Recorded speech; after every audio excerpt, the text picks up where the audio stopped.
तो आज हम देखेंगे प्रेजेंट परफेक्ट के बारे में। तो आइए देखते हैं present perfect tense. So first of all, I would like to clear present tense में यानी वर्तमान समय में कोई काम हो जाना, परफेक्ट इन द सेंस कि परफेक्ट हो गया यानी हो गया। तो प्रेजेंट यानी वर्तमान समय में कोई काम जब पूरा हो चुका हो तो उसे प्रेजेंट परफेक्ट टेंस कहते हैं। So if you talk about the identification of Hindi sentences, चुका है, चुकी है, लिया है, दिया है, गेट दिस, चुका है, चुकी है, चुके हैं, लिया है, दिया है, खाया है, पिया है, गया है, सोया है, पढ़ा है, रोया है। तो ये इसकी हिंदी सेंटेंस की आइडेंटिफिकेशन हो गई, हिंदी सेंटेंस की पहचान हो गई जिसको कहते हैं।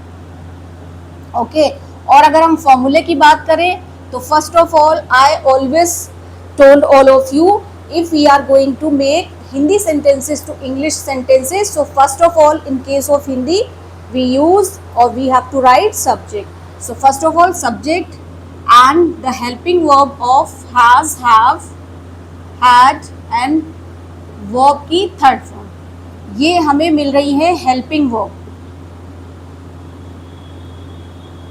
इन्हें कहेंगे हम helping verb। और मेन वर्ब की थर्ड फॉर्म, उसके बाद ऑब्जेक्ट, उसके बाद अदर वर्ड। ठीक है, तो अब हम एक सेंटेंस लिखते हैं।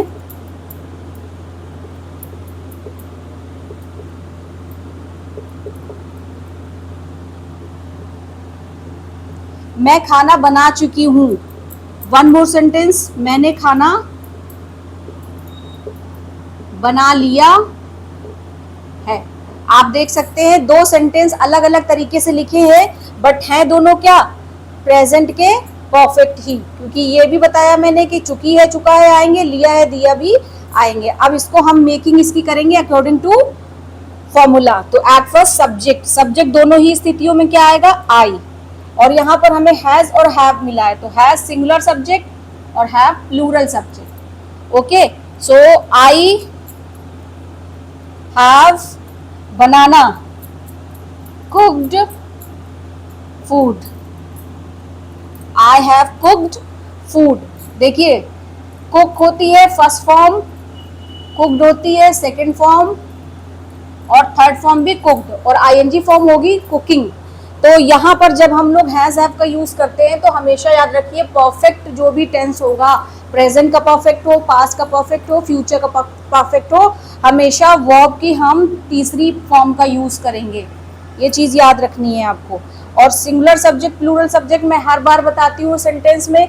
सिंगुलर सब्जेक्ट क्या होते हैं, ही हो गया, शी हो गया, इट हो गया, नेम यानी हमारे आपके जो नेम, और प्लूरल सब्जेक्ट क्या हो गया, वी हो गया, दे हो गया, और आपका यू भी हो गया, और नेम भी होंगे लेकिन जब दो लोग होंगे, या फिर कोई नाउन है बॉयज हो जाए बॉय का। और आई को जो है, आई के साथ भी हम लोग ज्यादातर प्लूरल हेल्पिंग वर्ब ही लगाते हैं। तो यहाँ पर आई के साथ मैंने हैव लगाया, आई हैव कुक्ड फूड। अगर यही सेंटेंस नेगेटिव हो जाए यानी कि यहाँ नहीं लग जाए, ठीक है, तो बस आपको करना क्या है, कुछ नहीं करना है, सिर्फ यहाँ पर नॉट लगाना है। क्योंकि मैंने कई बार बताया है कि दो sentence are having helping verbs. जब आपके पास सेंटेंस में कोई हेल्पिंग वर्ब दी हो तो don't do anything, just put not after helping verb and it is good to go. कुछ भी नहीं करना है, बस नॉट को लगा देना है और काम हो जाएगा आपका।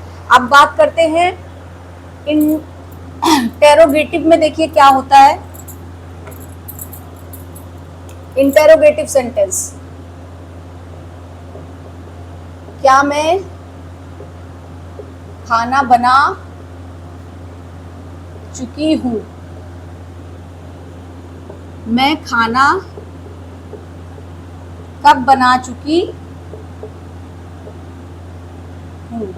अब आपको यहाँ पर दो सेंटेंस दिख रहे होंगे थोड़े अलग अलग फॉर्म में, तो है तो दोनों ही इंटेरोगेटिव, लेकिन ये फर्स्ट टाइप का इंटेरोगेटिव है और ये सेकंड टाइप का इंटेरोगेटिव है। क्योंकि जब हम लोग इंटेरोगेशन यानी क्वेश्चनिंग करते हैं, सवाल पूछते हैं, तो इस तरह से करते हैं, क्या तुम काम कर चुके हो, क्या वो नहा चुका है, क्या पिताजी बाजार चले गए हैं, क्या माताजी ने भोजन पका लिया है, और इस तरह से बोलते हैं तुम क्यों उसे पीट रहे हो, तुम उसके कौन लगते हो, वो कहाँ जा रहा है, तुम्हें किसने ये चीज़ दी। तो इस तरह से हम जब सवाल पूछते हैं तो ये दोनों तरह के इंटेरोगेटिव होते हैं। तो अगर हम ये वाला बनाएंगे तो इसका फॉर्मूला देख लीजिए, हम क्या लिखते हैं, क्या की इंग्लिश हम नहीं लिखते हैं, हेल्पिंग वर्ब से शुरू करेंगे सेंटेंस। तो हैज़ हैव पहले आ जाएगा, फिर सब्जेक्ट आ जाएगा, फिर वर्ब की थर्ड फॉर्म, बाकी का स्ट्रक्चर वही रहने वाला है। अब देख लेते हैं अकॉर्डिंग टू सब्जेक्ट क्या आना है। मैं के लिए हैव ही लग रहा था, तो हैव आई और कुक्ड फूड, बाकी कोई चेंजमेंट नहीं होना है सेंटेंस में। वर्ब की थर्ड फॉर्म चलती ही रहेगी, either the sentence is negative, simple, interrogative first और सेकंड। तो अब दूसरा वाला देख लेते हैं हम कि हमें करना कुछ नहीं है, हमारे पास ये इंटेरोगेटिव फर्स्ट का फॉर्मूला है, बस हम इसी में क्वेश्चन वर्ड और जोड़ देते हैं।